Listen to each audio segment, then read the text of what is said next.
A mysterious vessel goes missing into Iranian territory. Now, this has been taking place over the last few days. The transponder on the vessel apparently went off, the last seen drifting into Iranian territory. This story is extraordinarily weird. Iran has answered for the vessel itself, but the story is extraordinarily weird. Let's talk about it. Welcome to the Soapbox.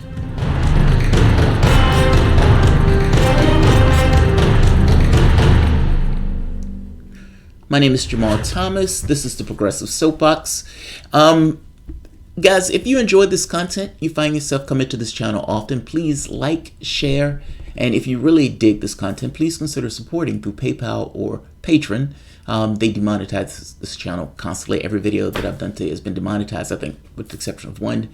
And because I am mentioning Iran in this video will also be demonetized. So even $1 helps. But let's get into the news because the story is kind of interesting. So a vessel goes missing.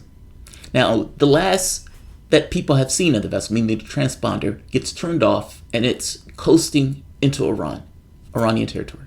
Now, immediately, people are kind of asking these questions of, hey, well, I mean, Iran said they were going to take a vessel, and because they said they were going to take a vessel, it's possible that this is the vessel that they took. Now, the thing is, everybody was being mum on this. Iran has come out and has said, look, the vessel was having issues, tanker, and we towed it for repairs. Now, the United States is saying, we don't buy this, we believe the vessel was seized.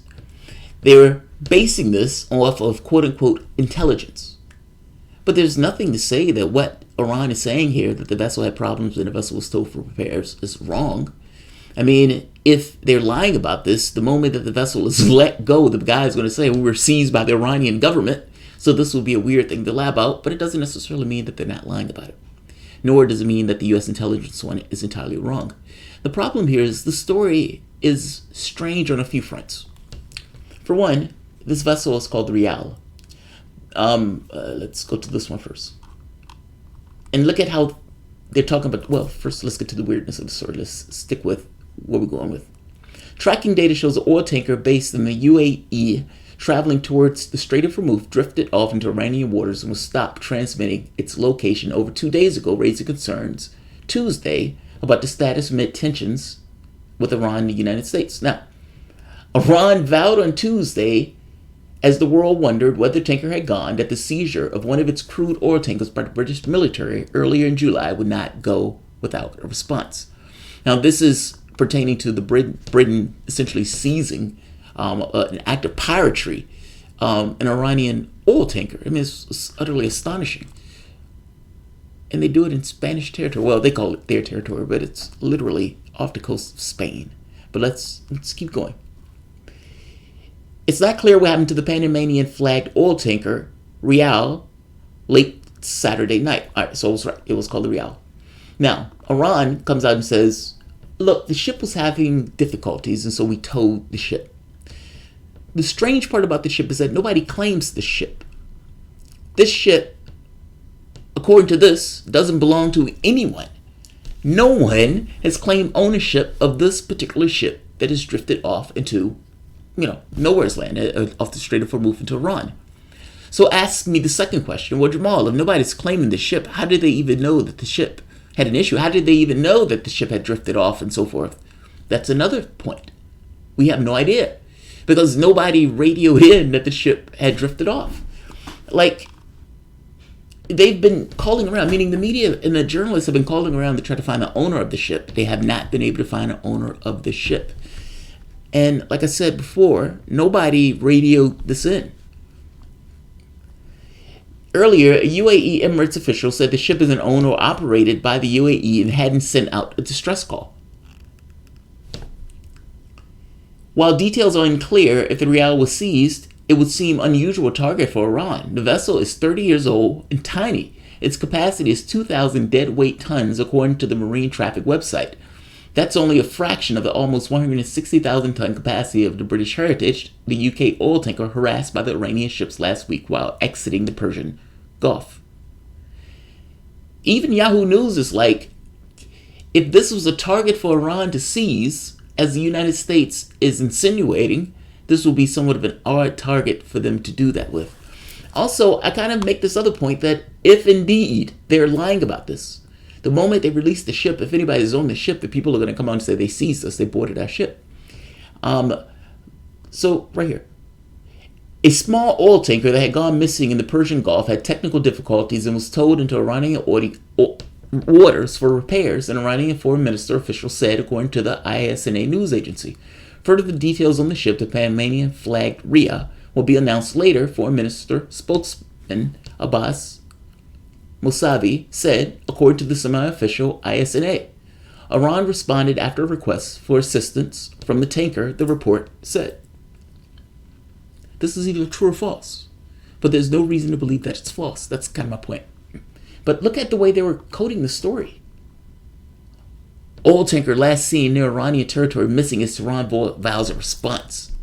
At no point in this article did they mention it will be an odd target for Iran to seize. They just immediately went to the notion of, is it possible that Iran seized this boat? But fortunately, Iran has come out and says, look, the boat needed repairs. The Iranian comments did little to clarify exactly what happened to the Rhea. The vessel was passing through the Strait of Hormuz, the shipping choke point at the mouth of the Gulf, before it went silent more than 2 days ago in unexplained circumstances, according to the Associated Press. The news agency said that the United States has quote-unquote suspicions that Iran took control of the tanker, citing an unidentified defense official. Yeah, that's weird. The disappearance was first reported by CNN, which said U.S. intelligence increasingly believed that the tanker had been forced into Iranian waters by Iran's Islamic Revolutionary Guard Corps, but that some Gulf sources suggested that the ship simply broke down and was towed by Iran. That's astonishing. And CNN, towing water for the U.S. intelligence services, just reported what they were told. They were stenographers. What's more likely? Look, to be honest, I can't even say what's more likely. It is possible that Iran retaliates against their own boat being seized. That's not necessarily out of chance. You know, it's not like this is somewhat of an outlier. This is an impossible thing.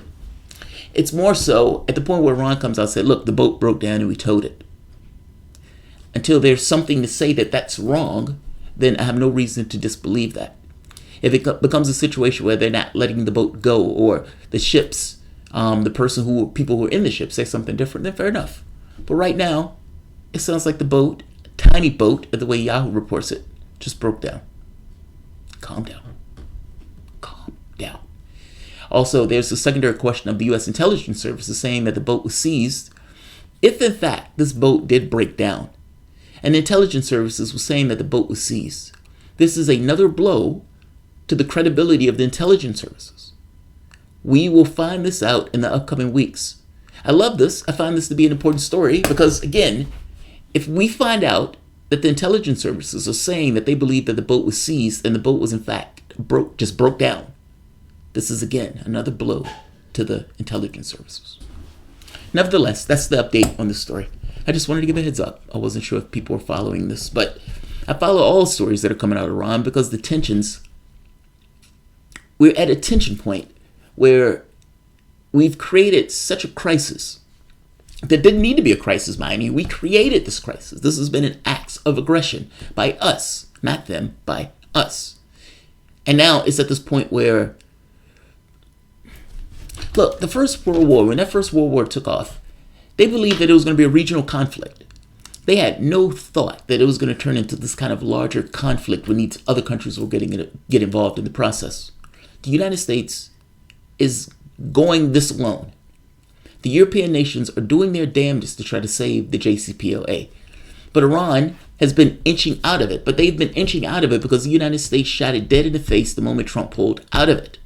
The European allies have been standing by while Iran takes the brunt of this. The moment that Iran says we're going to start inching out of this, all of a sudden it was fury and anger. What about the fury and anger when the United States pulled out of it and shot the deal in the face? Shouldn't your fury and anger be for them? Because the U.S. was the party that pulled out of this. The U.S. was the party that ratcheted up all this. The Europeans should stand beside Iran in this. If they're being earnest, they should stand beside Iran in this. They've been doing so more so in rhetoric. but I'm talking about in actuality.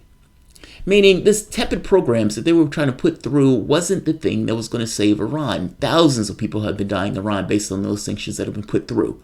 And they stood with that deal nonetheless for over a year while Europe just kind of wrung their hands on this whole process. Well, why should they be a part of a deal that the United States and the European leaders aren't really doing anything to stabilize? Iran has made the point that says, look, we're willing to negotiate if the United States gets back into the JCPOA. Exactly what I said. They have no room to negotiate unless the United States is negotiating from the JCPOA. If Donald Trump wants to have those talks, that's where those talks need to start. You can dislike the deal. And by the way, even if you're Donald Trump, that's not a loss for you. If you say, look, I got back into the JCPOA because that was the only way for me to change the deal, that's a win. That's a win. Take your win and go home. But are you bright enough to do that? And with the attack dogs like Pompeo and Bolton in the administration pushing for war, fire them. Get back into the JCPOA and negotiate whatever deal you think you need to negotiate and call it a win. Allow both parties to save face in this deal. I got to be honest, if I'm Iran, I'm not negotiating with you at all. But they opened to the prospect of negotiation. They said as much. I'll end this here. I just want to give a heads up on the story. This is just kind of a heads up. This story is weird, though. And this notion of an unidentified tanker that nobody knows about floating into Iranian waters, and then all of a sudden, the U.S. saying, they seized the boat. Who owns this boat? Who owns this boat? That's the first point. And up to this point, nobody knows that answer to it. Also, how on earth did they find out that the boat was missing, seeing as nobody radioed in a distress call? Why did the transceiver go off? There's all sorts of questions associated with this that makes this extraordinarily weird. Even if the boat ran into difficulties and flowed into Iranian waters, there's no reason for the transceiver to go off in that process. So look, I'm not one of those people who say, I know everything about the story. I am not even going to say that anybody knows anything about the story per se. This story is somewhat breaking. And Iran has just said they need repairs. More information on this is going to come out as the story proceeds. But right now, there are a lot of unanswered questions with this particular case. So, let's see. There's somebody who gave a super chat. I don't want to miss it. Elephants on Coke. I realize more and more how right Chomsky is. Elephants on Coke. You mean the way that they talk about war? Well, from their standpoint, it's advantageous. If you're a media organization, the moment that these guys start firing missiles and whatnot, your ratings will go up. When Brian Williams was out there, mouth-watering over killing people when Trump was firing those missiles off in Syria, there was no investigation of chemical weapon strike. And even if there was a chemical weapon strike, what responsibility of it is the United States to fire missiles off in that process? That's not attacking us in the least. And there was not even real good evidence that it took place in the first place. Yeah, this perspective on war, the media jumps onto it. And the perspective of, hey, maybe the boat just broke down is off the table. Fortunately, Yahoo, well, that's not fair. It is on the table because Yahoo News put it on the table and Iran is putting it on the table. But the first perspective was Iran took the boat. And again, this perspective is not necessarily insane because they did say they were going to respond to the other boat being taken. But I got to be honest, sometimes I think when people say those things, political actors play on the things that people say. So, a leader would say something and then it's played up in the press as if it's the end all be all. If the only person you ever listened to in the United States was Lindsey Graham, the United States would seem like everybody was full of lunatics. Lindsey Graham is one person in a political space that has hundreds. I would imagine the same thing is true in Iran. But nevertheless, I'll end this here. All